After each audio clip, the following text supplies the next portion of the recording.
Welcome to Revolution Chronicles, where forgotten pieces of America's past come alive. Tonight, we step into the barbed wire fences of a POW camp, where captured German soldiers mocked America's strange metal cans of food. They laughed at the taste, scorned the smell, until starvation gripped their stomachs, and those very cans became their only lifeline. Stay with us, like this video, share it with history lovers, and subscribe with the bell icon. The story begins now. Asterisk, the train rattled slowly across the American landscape, iron wheels grinding over the rails as rows of tired German prisoners sat inside, their uniforms still dusty from battlefields far from home. Their faces carried a mix of defiance, shame, and exhaustion. Some stared blankly through the barred windows, others whispered in low voices, still clinging to the pride of soldiers who believed they had marched with an unbeatable army. When the train finally slowed, the men craned their necks to see what awaited them. It wasn't a battlefield, nor a ruined European city, but wide open American fields. The camp appeared almost surreal, rows of barbed wire fences stretching in neat lines, wooden watchtowers manned by guards, and behind the gates, a compound built with order and precision. It looked less like a dungeon and more like a small town built for captivity. The prisoners stepped down onto the dirt, guarded by American soldiers with rifles slung over their shoulders. Some expected shouts, harsh orders, even the crack of a gun stock against their backs. But the guards were calm, almost businesslike. They directed the men into orderly lines, checking names, handing out tags, moving them into their new reality. The Germans exchanged uneasy glances. This was not the brutality they had been told to expect if captured. Inside the camp, wooden barracks waited for them. Long, plain buildings with rows of bunks, small stoves, and even blankets folded neatly on some of the beds. The men muttered to each other, some in disbelief. They had imagined freezing cells or open pens under the sun. Instead, there were structures to sleep in, roofs overhead, and organized living spaces.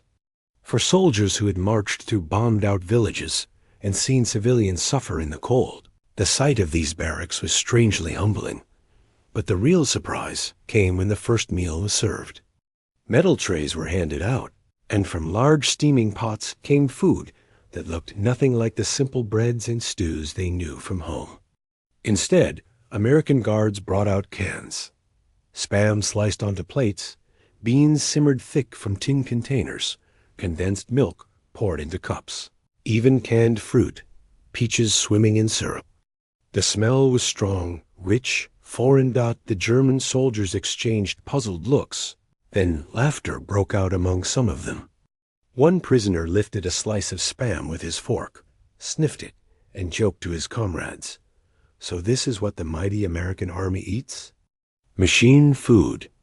Another tapped the hard can with his knuckle, sneering, not even fit for dogs.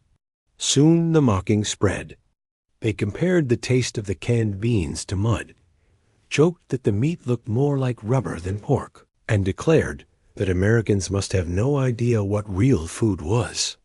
In their minds, bread fresh from the oven, potatoes pulled from the ground, sausages sizzling in a pan, it was real nourishment. This canned food was artificial, soulless, and laughable. Some prisoners pushed their trays away after only a few bites, refusing to finish. Others forced it down reluctantly, but with every swallow, more jokes rolled through the barracks. The pride of German soldiers was still strong, and mocking American food gave them a small way to feel superior, even in captivity. But as they sat there jeering at the tins and trays, a few men couldn't help but notice something. The American guards, seated nearby with their own meals, were eating the same food. Spam on bread, beans from cans, canned peaches on the side. It was no difference between the guards' trays and the prisoners. To the Americans, this wasn't humiliation or punishment. It was simply the way their army fed its men, In the field, on the march, and even here in the camp, the Germans whispered among themselves, puzzled by this detail. Still, pride kept them from admitting anything aloud. They had food in their stomachs, shelter over their heads, and that was enough for now. Hunger had not yet begun to gnaw at them. So mocking the food gave them something to cling to, a sense of superiority in a world where their power had been stripped away. That first night, the camp settled into a strange rhythm. Guards paced the fences under the dim glow of lamps. Inside the barracks, men lay on their bunks, the thin blankets drawn over their shoulders. Some closed their eyes, too exhausted to think. Others whispered about home, about wives, mothers, and children left behind. The taste of the canned food still lingered on their tongues, salty, foreign, strange. They laughed quietly one last time before drifting into uneasy sleep. In their minds, the cans were a joke, a symbol of America's odd ways. But soon, as the days stretched into weeks, the joke would wear thin. Pride could not fill an empty stomach. And when hunger finally tightened its grip, the very cans they mocked would become their salvation. Asterisk, the days in camp began to blur together. Morning roll call, work details, long hours of waiting behind the wire. The German prisoners soon realized that captivity was not about violence or beatings. It was about time. Silence and the endless gnawing of hunger dotted first. Their pride held them steady. They still mocked the cans. They still grumbled that the Spam was tasteless, that the beans were mush, that the condensed milk was sickly sweet. But the novelty of their jokes faded quickly. Hunger has a way of silencing laughter. The war overseas dragged on, and with it, supplies in the camp grew tighter. Trucks no longer arrived loaded with fresh bread or sacks of potatoes. The prisoners began to notice smaller portions, thinner slices, less variety. Even the guards looked weary, their own trays no longer as full. And always there were the cans, stacks of them, open day after day, filling the mess hall with the same smells: salt, grease, beans, and meat pressed into neat pink blocks. Some of the men still pushed their trays away, but fewer each day. Stomachs rumbled loud enough to echo in the quiet barracks at night. Pride alone could not silence the ache. One prisoner, once loud in his mockery, now sat silently, spooning beans into his mouth without a word. Another, who had laughed at Spam and called it pig rubber, now tore into it hungrily, his eyes darting to see if anyone noticed that it wasn't only the taste. It was the memory of food that haunted them. In the stillness of night, they whispered about home, about their mother's bread, dark and heavy, pulled fresh from the oven, about sausages fried in pans, potatoes roasted with salt, about cabbage stews simmering for hours, filling homes with warmth. The camp food could not match those memories, and that made the hunger sharper. Crueler. The guards, too, added to the prisoners' confusion. They didn't mock the cans. They didn't complain about the Spam. They ate it calmly, almost without thought, as though it were simply fuel for the body. The prisoners watched them, puzzled. Why did Americans accept food that seemed so strange, so lifeless? Did they not have traditions, flavors, meals rich with history, like the Germans did? But then came the nights when the air turned cold. Blankets were thin, the barracks drafty. Hunger and chill combined into a misery that sank into their bones. A can of beans, reheated over a stove, suddenly seemed different. The warmth of the spoon in their hands, the heaviness in their stomachs, the brief silence of the pangs. It was not laughter now, but relief. Soon, the cans became quiet lifelines. Prisoners who once scorned them now began to hold on to them with care. Some saved small portions to eat later, hiding them under blankets or stashing them in corners of the barracks. Others traded cigarettes or handmade trinkets for an extra serving. The cans, once mocked, had turned into a kind of currency. More valuable than pride. One night, a prisoner named Carl sat hunched over his bunk with a can of peaches in syrup. Just weeks before, he had spat them out, claiming they were too sweet, too strange. Now he ate them slowly, savoring every bite as if it were the finest dessert of his childhood. Another man, Heinrich, broke down after receiving an extra slice of Spam, whispering that it reminded him faintly, just faintly, of his father's smoked ham. The irony was not lost on them. They had scorned the cans, laughed at them, called them garbage food. Yet now, when the cold gnawed at their bones and their stomachs twisted with hunger, those same cans kept them upright, kept them alive.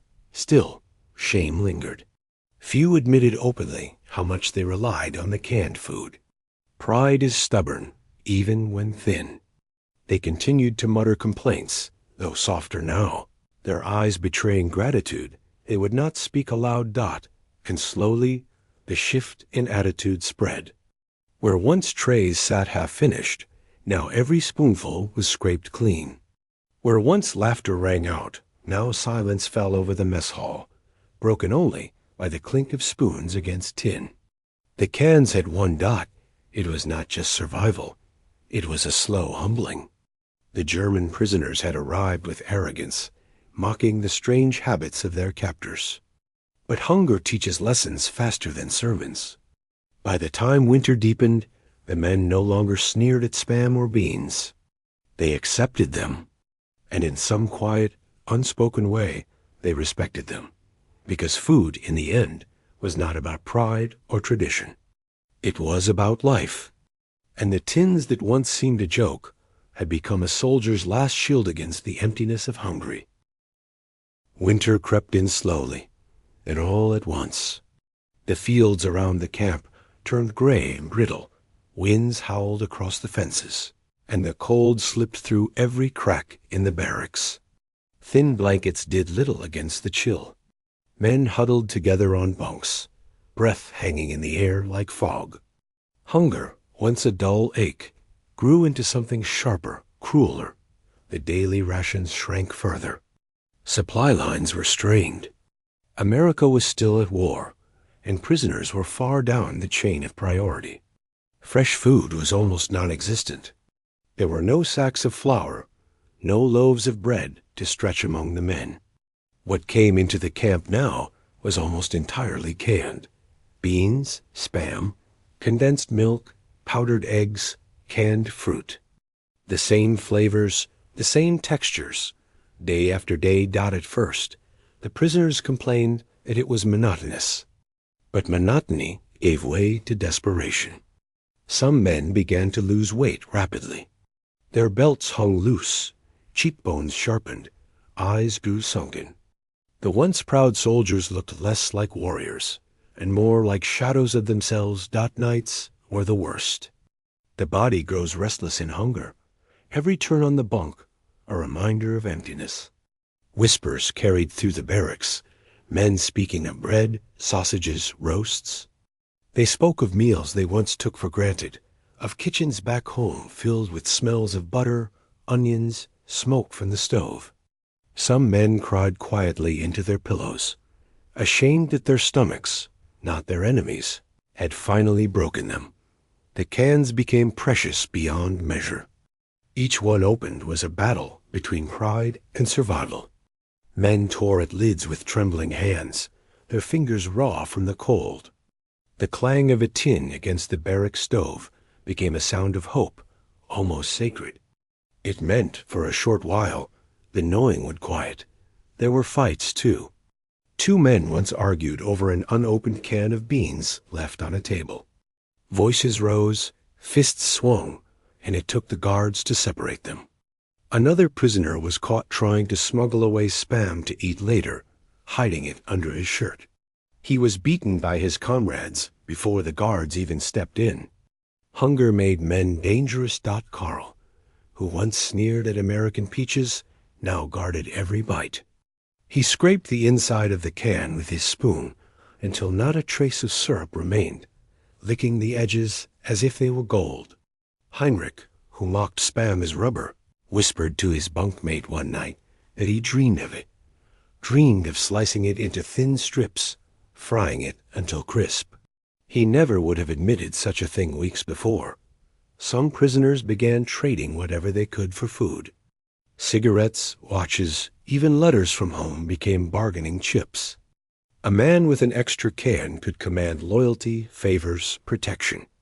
Cans turned into the true currency of camp life, more valuable than pride, more valuable even than comfort. The guards noticed. They, too, lived on canned food, though their portions were slightly larger. One American sergeant, seeing the prisoners' desperation, shook his head and muttered, "They laughed at it once. Now it's saving their skins." He knew, just as his own men knew on the battlefield, that without the tins, none of them could endure dot. As weeks dragged on, starvation reshaped everything. Work details became slower, men stumbling with weakness. Some fainted in the fields while chopping wood or carrying supplies. Their once sharp uniforms now hung loosely on frail frames. Even the mocking spirit that had carried them early on was gone. Silence filled the camp now, broken only by the scrape of spoons against tin and the rumble of empty stomachs. The irony cut deep. They had been proud soldiers, fighting for a Reich that promised glory and dominance. Now they sat in captivity, depending entirely on their enemy's food. Food they once ridiculed, just to see another day. Pride gave way to humility. Survival has no patience for arrogance. One night, snow fell heavy outside, blanketing the camp in white silence. Inside the barracks, the stove glowed weakly, giving off little heat. A group of prisoners gathered around as a can of beans was opened and poured into a dented pot. The smell filled the room, rich and thick. The men sat closer, their eyes fixed on the pot as though it held a feast. When the beans were ready, they shared them carefully, spoon by spoon. Each man ate slowly, savoring the warmth, eyes closed as if in prayer. In that moment, the can was no longer a joke, no longer machine food. It was life. For some, it was more than that. Food became memory, and memory became hope. One prisoner murmured that the taste of canned peaches reminded him of an orchard near his childhood home, of summers before the war. Another whispered that Spam reminded him, faintly, imperfectly, of his father's cured ham. For a brief moment, each bite connected them not to America, but to home, to something human. Yet starvation remained. No can could erase the knowing completely. The hunger was never satisfied, only dulled for a little while. But without those cans, without the monotonous Spam and beans, many would not have seen spring dot. It was a cruel twist of fate. The very food they mocked had become their shield against death. They had called it shameful, tasteless, even unworthy of dogs. But when starvation set in, those cans were no longer strange American curiosities. They were the thin line between life and the grave. Asterisked by the time winter loosened its grip, something had shifted inside the camp. The German prisoners no longer spoke of the cans with ridicule. Their laughter, once loud and mocking, had been silenced by hunger. Now, when the mess hall doors opened and trays of Spam, beans, or peaches were carried in, the men lined up quietly, almost reverently. Each can that hit the table was watched with careful eyes. No one wasted food anymore. Not a single drop of syrup was left in the fruit tins. Not a scrap of Spam clung to the tray. What had once been scorned was now treated as treasure, every spoonful carrying the weight of survival. The transformation was plain. These were men who once marched with arrogance, sneering at the world, convinced their nation's power would never fail. Yet here they were, humbled, waiting patiently for food from the very enemy they had once sworn to destroy. The cans had broken their pride in a way that no battle could. Bartering became a way of life. A single can was worth more than cigarettes, more than boots, more than comforts. Men traded small treasures from home, a pocket knife, a wedding ring, a letter, just for an extra serving. Food became wealth, and the cans became the currency of the camp. Some prisoners even began collecting the empty tins, flattening them, and keeping them under their mattresses. To an outsider, it might have seemed absurd. But to these men, the cans represented survival.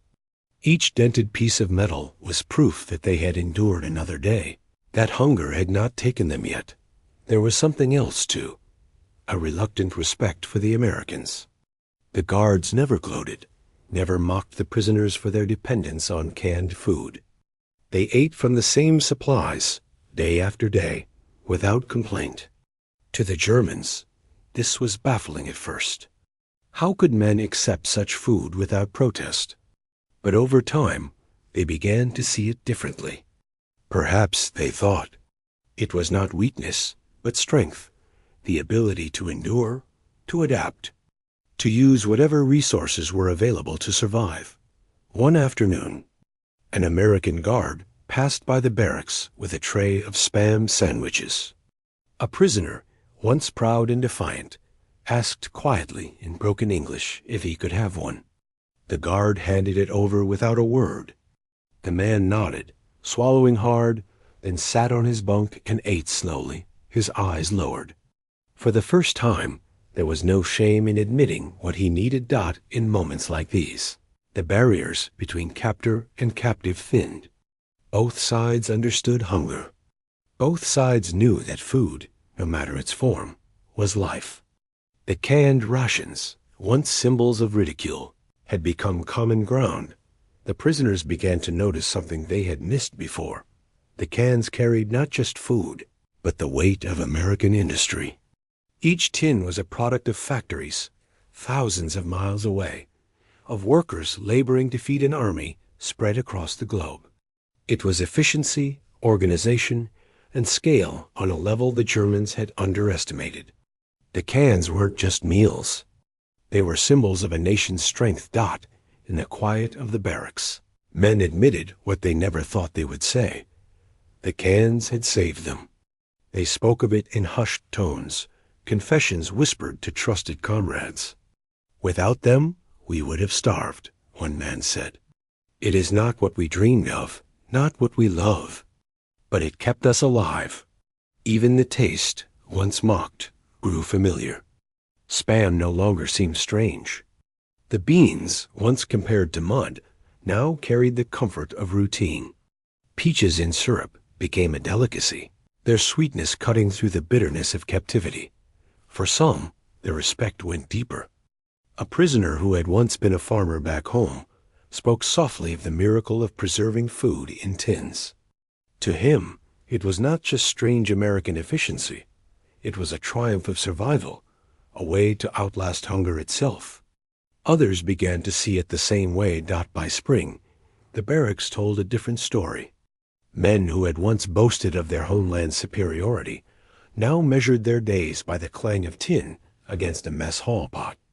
They had been humbled not by bullets or bombs, but by hunger and by the very food they had once dismissed as worthless.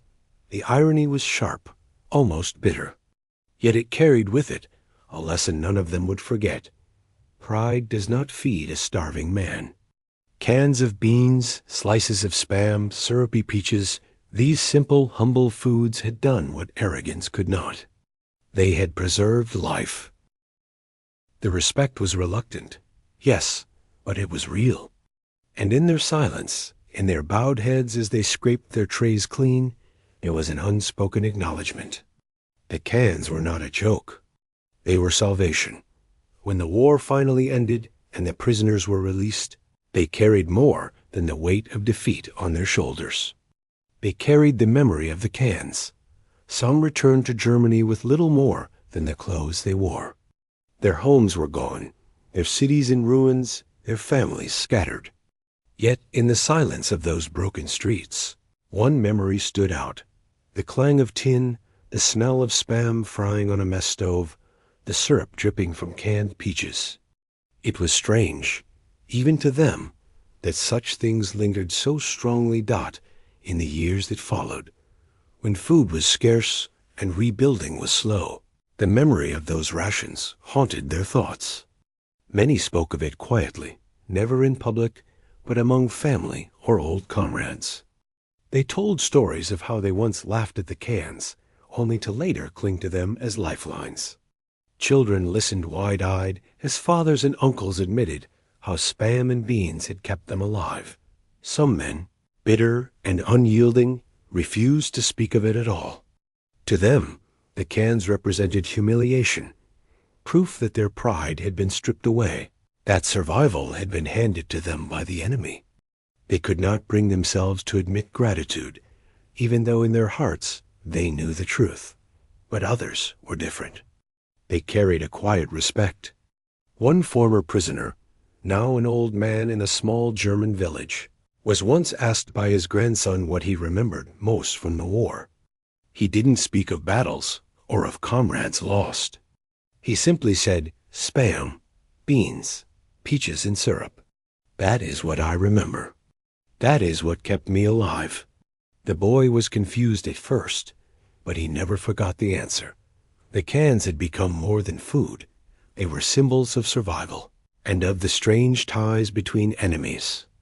Though the Germans had once marched with hatred in their hearts, they had lived because the Americans had fed them, day after day, without fail. The memory of that quiet mercy stayed with them long after the guns fell silent. In America, the story of the cans was rarely told. To the guards and soldiers, it was simply routine, feeding prisoners, following orders, moving on. They did not see it as remarkable. But for those who had once been captives, the cans became part of their personal history, etched into their memories as deeply as any battle. Some even developed odd habits later in life. A man who had once despised Spam now bought it at markets, slicing it thin for breakfast. He never said why. Another kept an empty tin on his shelf for decades, polished and gleaming. A reminder of the days when survival came sealed in metal and in the wider story of the war. The cans told a truth often overlooked. Survival is not always about glory or victory or pride. Sometimes it is about endurance, about accepting what is offered, no matter how humble. Years turned into decades, and the war receded into memory. But for those who had lived it, the taste of canned peaches could still bring them back to the barracks, to the cold winters, to the days when they waited anxiously for the clang of tin on the mess hall tables. The lesson lingered. Pride had starved them, but the cans had saved them. And though it was never spoken of loudly, never written into official histories, the prisoners knew in their hearts what the cans had meant. It was survival. It was humility. It was life itself, sealed in metal, opened with trembling hands in the darkest of times. And so, long after the war ended, the memory of the cans remained, a quiet, enduring legacy of how even the simplest of things can carry the weight of salvation. Asterisk. The story of those cans may seem small in the vast storm of World War II, but sometimes history hides its greatest truths in the smallest details. Proud men who once mocked America's rations learned that survival often comes wrapped not in glory, but in humility. In a simple tin can, passed across enemy lines.